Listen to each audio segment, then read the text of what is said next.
Do you need to hook up some audio? You good? Oh, he's good. Okay.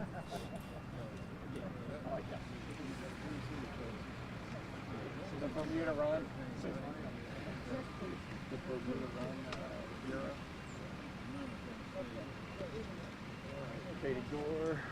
Hello, Sarah Glasgow. Hello, Frank. How are you? I'm good. You know. Having fun? Oh yeah. Living the day? Oh yeah. No, Ed tried calling me at like 3 a.m. to tell me that the young professor, and I didn't know what it was. I think it's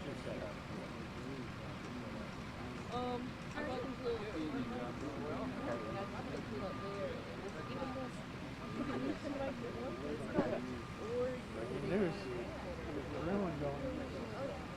Ed, is he? Ed's hopefully rested. Hopefully. He left till about 5 this morning. I think So, is there any way that's on the record. How's it happy? That's not our zone. I don't know. It's hard to find. I mean, you've got some of them on it. Yeah. I think it was like on the screen. That's all I can do. No, I'm glad you did. Plus, they got like 4 different agencies that are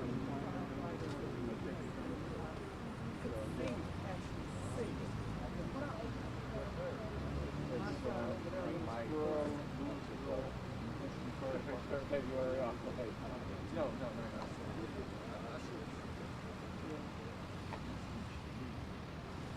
I'm not gonna wear it all the way. I can split it into 2 and get my 2 from you.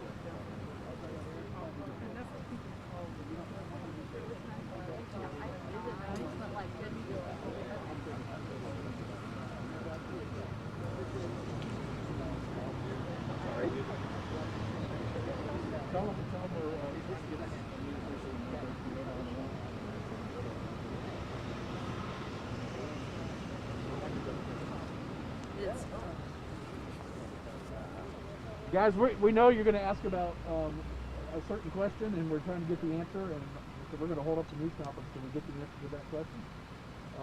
So give us maybe 5 minutes.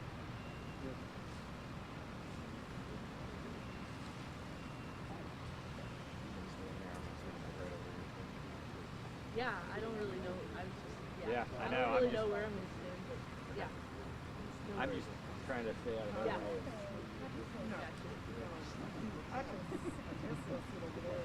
Here's your drill. You've gotten very adept at Well, that's what I was doing beforehand. But we don't have the Zoom. You know, you've got to have the Zoom down. So I got right on the perimeter of the no-fly zone, and I put it up. And, like, yeah, we have to do some serious editing on that. Yeah.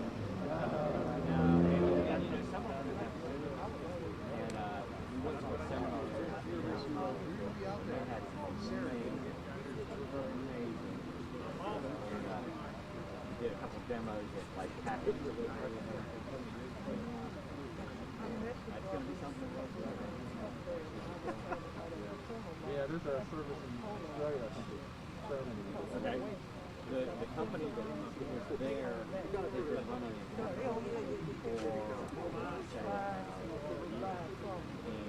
they demonstrated that they were doing it. They're trying to get approval. I think they're based out of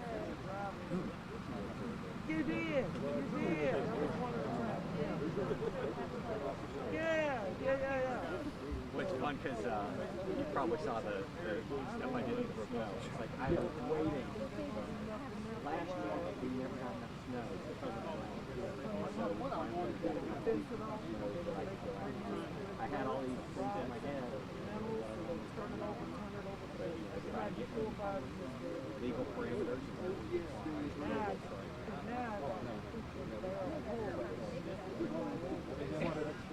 Well, I know you've done. They want us to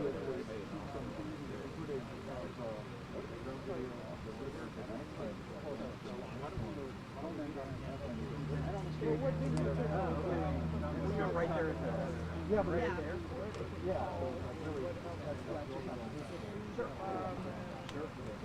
Well, like I did a request, and then they did a request through the FAA, gave me 300 feet, but my drone would only allow me to go 260. So, Because it was programmed with well, because it was like communicating and saying that you could only go to 200 feet. So, I mean, not that it would have given me that much more from where I was. I went out to Cushing Market and was trying to shoot from that area.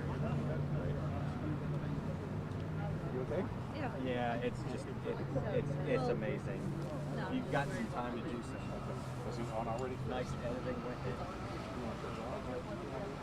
Oh yeah. I've had so much fun. There's a guy out of Charlotte that has just done some amazing stylistic work.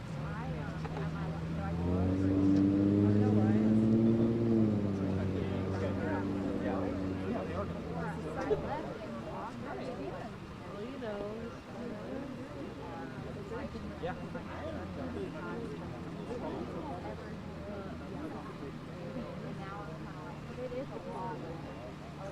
I didn't realize like how much studying and stuff, like how much. Well, and there's also that it costs like $100 to get certified. So if you don't pass the test, then you got to pay the $100 again. So there's that pressure of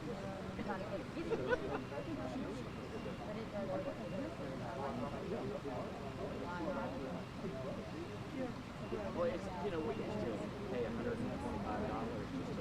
just to rent or to get somebody to fly like once a year. So you make a check.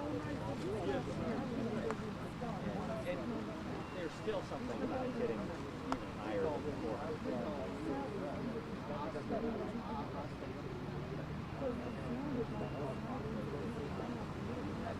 Really?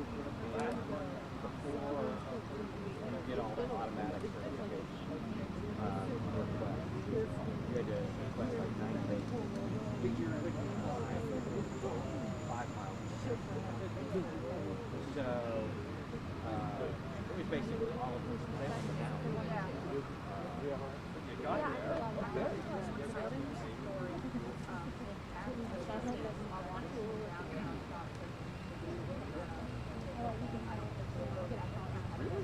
Right.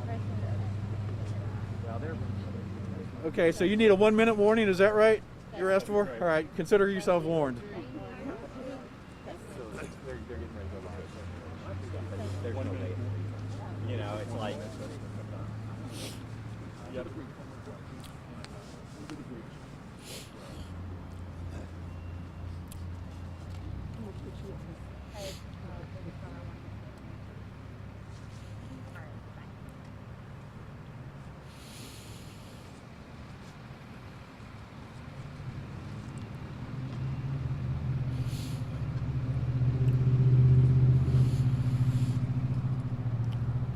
Everybody good?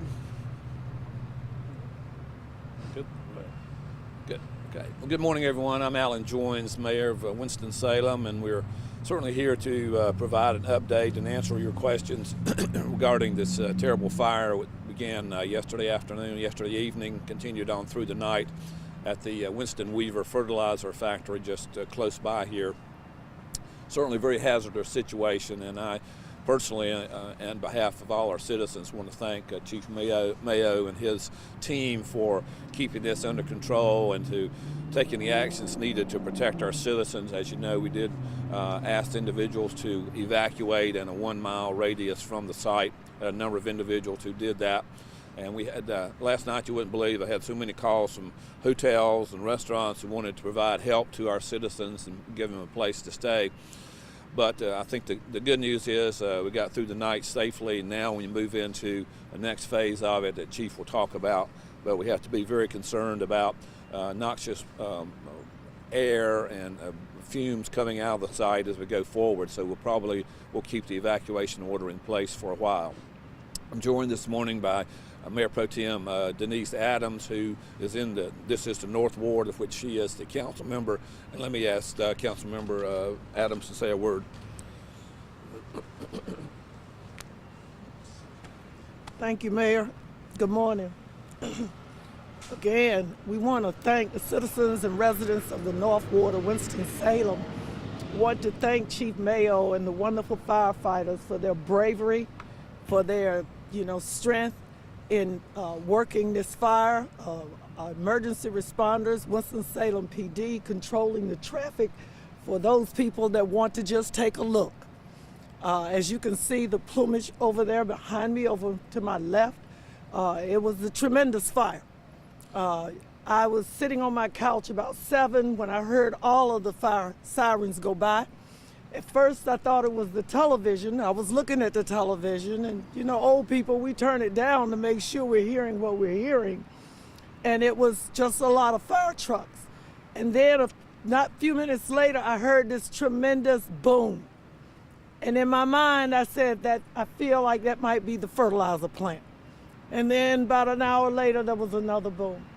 I just want everybody to know that, again, on the mayor's behalf and the city council of Winston-Salem, I know a lot of people are paging me and texting me and emailing me and calling me as to what can they do. You can contact the Red Cross if there's anything that can be done for the families or individuals that have evacuated to the education building at the Winston-Salem Fairground. But right now, we ask people to stay away from the site.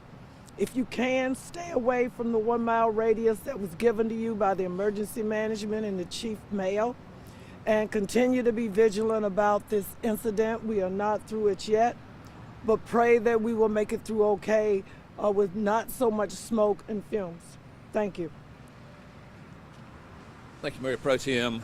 Certainly I add my thanks to the Winston-Salem Fire Department. Every year when I speak to the graduating class at the Fire Academy, I thank them for willing to put their life on the line for our citizens, and certainly those men and women did put their life on the line last night as they were battling that fire that could have gone up in a boom most any time. So let me turn the program over now, please, to Chief Trey Mayo to answer your questions and provide an update. Chief. Thank you, Mayor. Good morning. So we've been on the scene about 14 hours now. The call came in about 6:45 last night. That was Monday night. We decided to abandon we fought fire for about an hour and a half, and we were not making satisfactory progress, so we decided to abandon that firefighting operation and pull our crews back due to the risk of the products that are on site at this facility. And as the mayor and Mayor Pro Tem have stated, we have established a 1 mile radius around the site where we are operating outside of that radius, and we are encouraging strongly folks to not be inside that radius. I want to just give you an update on what's going on this morning. It's about 10 minutes past 9 now, and at 9:30 we're going to have a helicopter here from the North Carolina State Highway Patrol. One of the fire department's hazardous material specialists is going to get on that helicopter, and they're going to take a flight over the facility for some reconnaissance video picture taking. We are flying drones on the hour with the assistance of the Greensboro Fire Department, the Forsyth County Sheriff's Office, and the Louisville Fire Department. The fire department has 3 strike teams standing by in the area. If conditions were to change from what they are right now, things have been relatively static for the last 8 hours or so.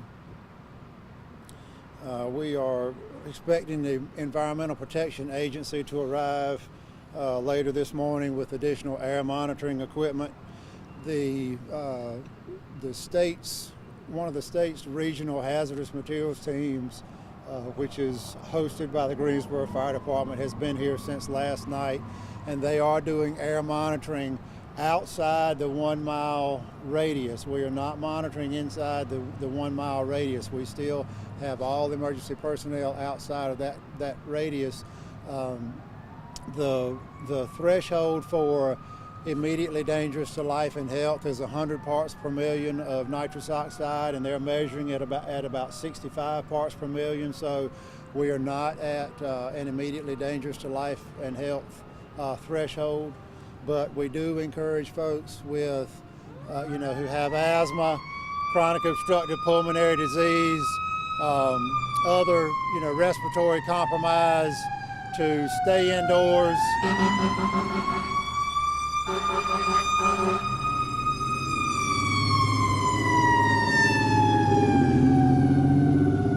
Folks with respiratory compromise should stay indoors. We're encouraging folks who live in parts of the city where the haze of smoke is in the air not to be doing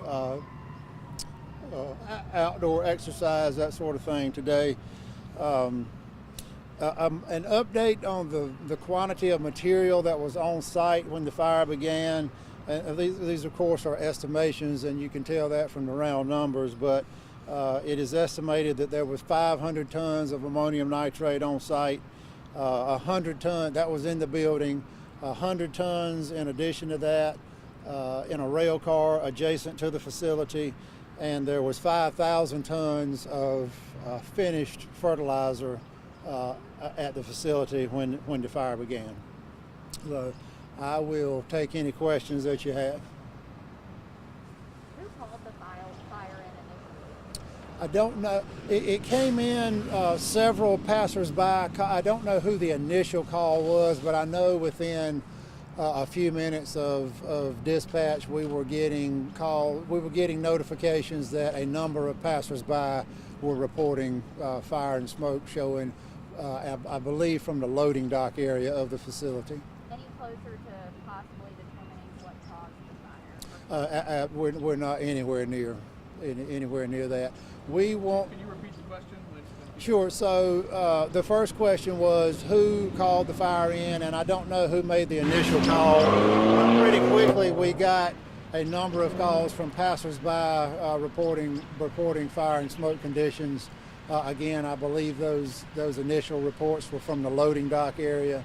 The second question was about an investigation to determine cause and origin, and we are not anywhere near that point in the event. The plan right now, unless we get additional information to change our minds, is we will not place emergency personnel on site before 48 hours from our first arrival, so that would be about dark Wednesday. Right now, what's the risk of any sort of explosion looking like, and right now, how is that being monitored and addressed? So the question is, what's the risk of explosion from the product? Captain Smith, would you like to step up? Captain Smith is here from the state's regional response team that is hosted in Greensboro, and I'm going to let him address that from a product standpoint. So the question, did you hear the question? Go ahead and repeat the question, please. Right now, what is the risk of explosion looking like, the likelihood of that possibly happening, and how's that being addressed and monitored right now? Right now, what we have is area monitoring going on about approximately 2 miles outside of the fire origin. And we have teams out there right now that are literally bringing those monitors in every 1,000 feet. So I just got a phone call. We moved the monitors in 1,000 feet. We're going to try to every hour try to shrink that footprint. Right now we're not seeing anything that is what we would consider immediately dangerous to life and health. Certainly if we do start to see that, we're going to address it and we'll make notifications. As far as explosion hazard, what the subject matter experts are telling us is you've got about a 36-hour window, and that's going to be sometime tomorrow morning. As it's still burning, we're not to go anywhere near it for 36 hours. Okay? Could that possibly change any evacuation parameters? Right now, I know we have that 1 mile radius, but if that is becoming more of a risk, could that change or get greater? Right now, the 1 mile radius is essentially the worst case scenario. So if I feel perfectly confident in the 1 mile radius, if we can stay within that 1 mile, we're going to be okay. Tell us your name and stop for us. My name is Matthew Smith. I'm with North Carolina Hazardous Materials Regional Response Team 5. I'm the on-scene hazmat team leader. Thank you. Huh? Yes, sir. Hey, ma'am, is the fire department responsible for going in and inspecting the storage of this facility yearly? And have you ever had any indication that everything is stored correctly? So the question is the fire department responsible for code enforcement inspections at this facility? And the answer to that question is yes. This facility, by state law, according to the North Carolina Fire Code, gets an annual inspection. It was last inspected on December 21st of 2021, and no violations were found. I talked to a couple over at the shelter, and they said that they did not get the alert until 6 a.m. On their phones. Was there a phone alert sent out before that time?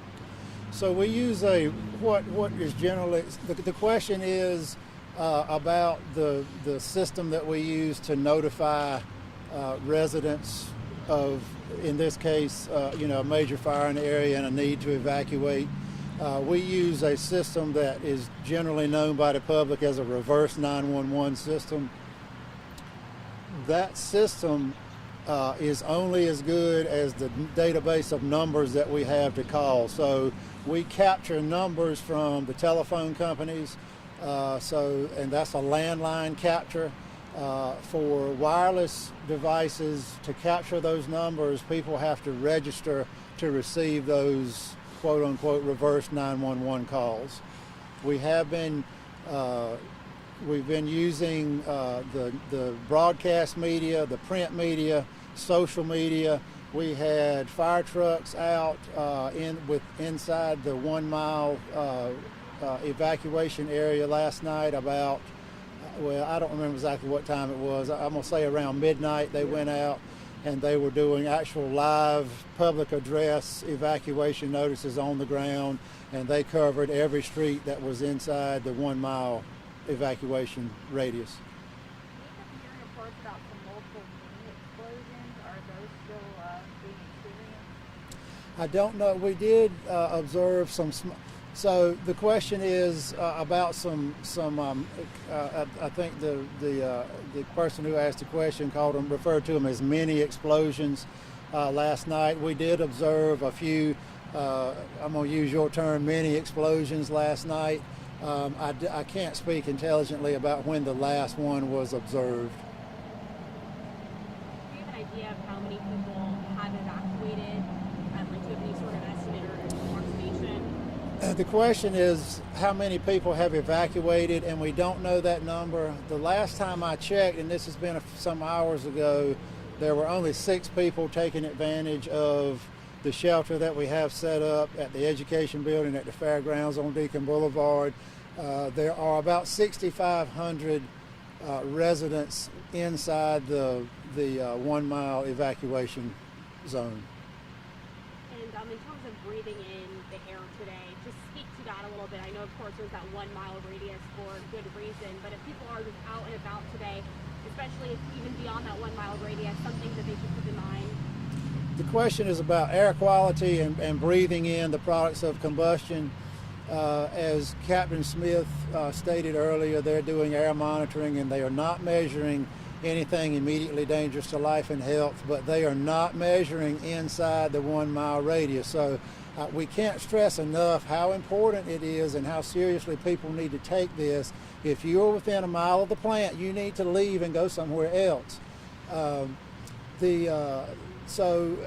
I think we need to kind of approach this from an air quality standpoint, like we get from the Division of Air Quality. The more compromised your respiratory system is, then the more risk you are taking by being outside and breathing the products of combustion. Again, we're recommending folks who do have compromised respiratory systems stay indoors. If they're outside the 1 mile evacuation zone, keep the doors and windows shut. Avoid outside exercise and activity. If you can, if you're in a position where you can see the haze in the air, and you can see the haze in the air in a lot of Winston-Salem this morning, and you can smell it. And it's an odor. I've heard it best described as it smells like spent fireworks. And so if you're smelling that odor, that's what you're smelling, is the products of combustion from the fire.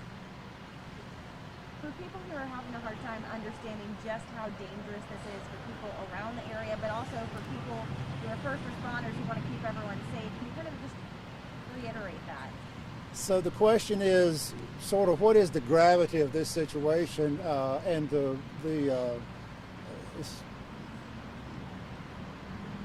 what I reference is the 2013 fire in West Texas at a fertilizer plant. That incident killed. Now, West Texas is much more rural than the city of Winston-Salem is, but that fire and resulting explosion killed 15 people and leveled about 150 buildings. The quantity of ammonium nitrate they had on hand was 240 tons. When this fire began last night, we had 600 tons on site. So if that doesn't convey the gravity of this situation and how serious folks need to take it, I don't know how else to verbalize that. And especially since you guys want to keep people safe, so you will put yourself in harm's way trying to help people.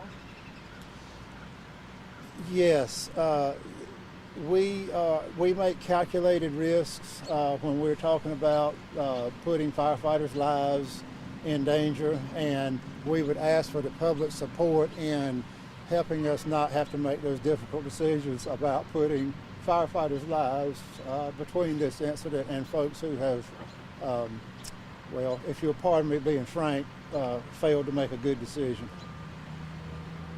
Were you able to move some of the ammonium nitrate off-site before it got bad last night, or just a matter of We were not able.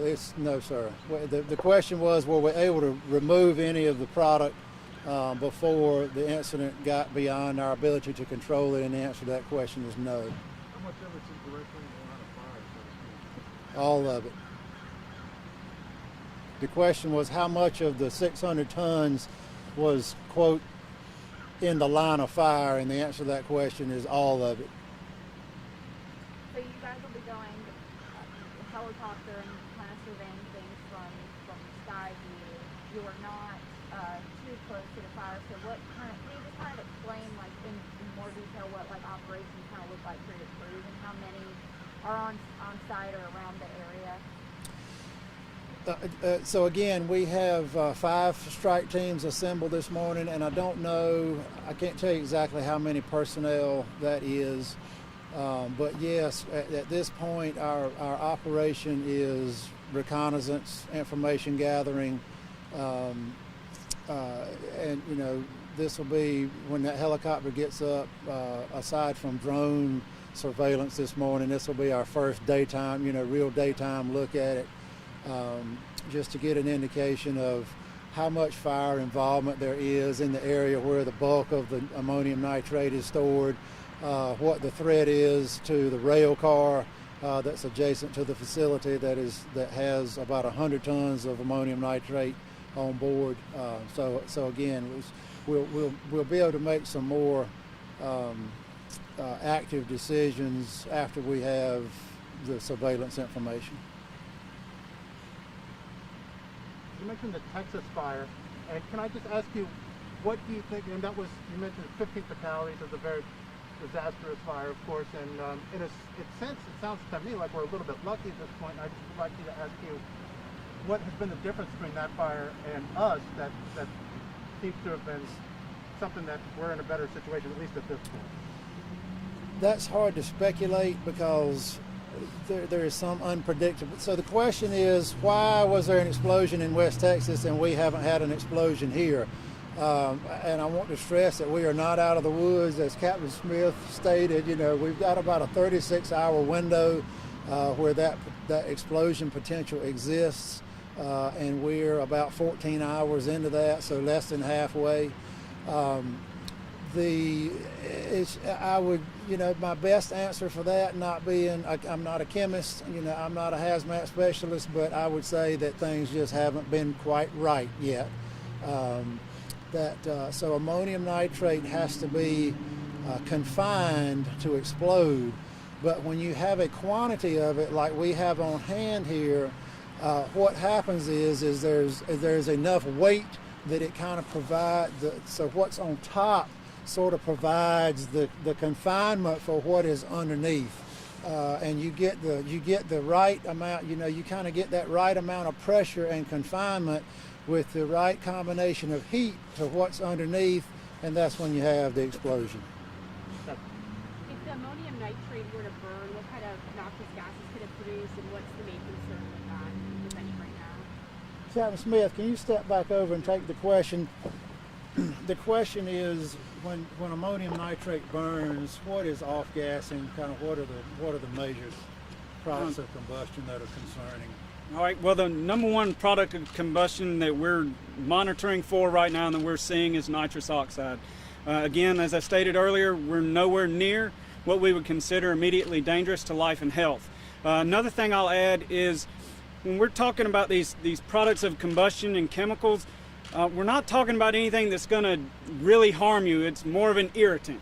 Okay, so coughing, sneezing, if it gets on your skin, it might cause a little bit of a rash. So everybody just calm down. We're not talking about something that's going to cause a great deal of bodily harm. We're just mainly talking about irritants, but specifically the number one chemical that we're seeing right now is nitrous oxide. I have a quick question for you. Yes, ma'am. When it comes to fighting this, do you have a waiting game kind of to see how it reacts and move toward that? Yes, that's correct. The question is basically what do we do now? And right now we're in a waiting game. It's not worth having firefighters go in, try to put the fire out. Basically, it's at a happy state right now, and we don't want to do anything to change that. So again, that 36-hour window, as the fire burns, we're also losing fuel.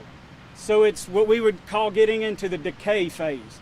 So as it gets into that decay phase, the risk goes down. So if we can just wait another, 12, 14, 16 hours, I think we're going to be in a lot better place. As the fuel goes down, just one more question. Yes, ma'am. Will it put itself out at Eventually, yes. Once it runs out of fuel or whatever's burning burns up, the fire will go out, and essentially that's what we're going to have to wait on. Thank you. Yes, sir. Other questions? I have a question for Ms. Adams. Obviously, this has had a huge impact. It's shut down with North Hills Elementary, and you've evacuated the area. A lot of people have gotten out of there.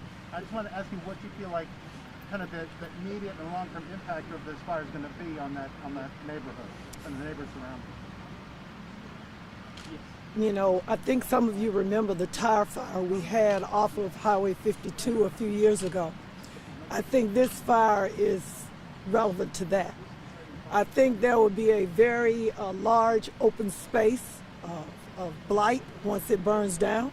I hope that the company would do its due diligence and responsibility to remediate that space, soil, grass, turn it over. Our community is a somewhat marginalized community. And if we don't take responsibility to ensure that it is put back right, then the people in this community, we will have failed. So right now, the school system and businesses, for those of you that haven't driven down Indiana going to the north, it's very stark. There's not much traffic. It's much like the snow days we had this past week. People are staying in and people have left the neighborhood. But I just want my constituents, my neighbors and community to know that the city of Winston-Salem, Winston-Salem Fire, Emergency Management, and our police department, we will continue to do whatever it is we need to do to ensure that our community is left whole and safe. Thank you. Again, thank you all for coming. Just urge our citizens to keep our firefighters in their thoughts and prayers. And I'm sorry.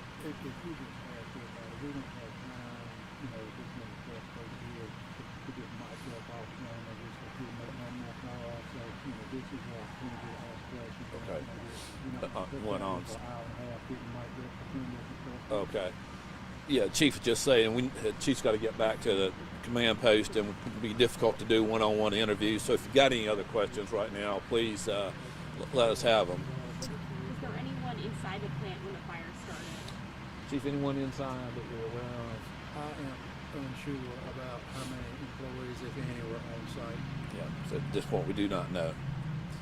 But again, let's please keep our firefighters in our thoughts and prayers, and ask the public to again cooperate by, if you are in the area, to think about go ahead and evacuate. We do have a shelter over at the education building at the fairgrounds, and just we'll continue to update during the day, give everyone what's going on there. But thank you all very much for coming this morning. Thank you. was mad as fire when Brent Campbell told me.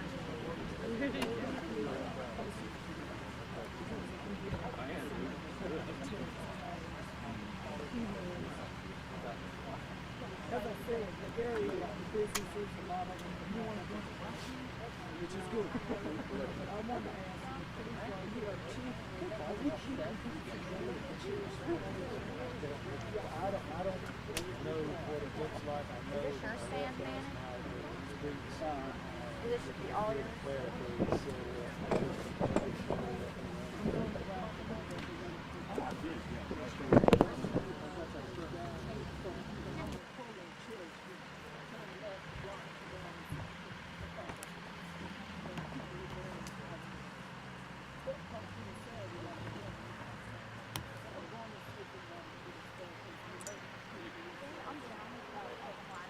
I know we talked. I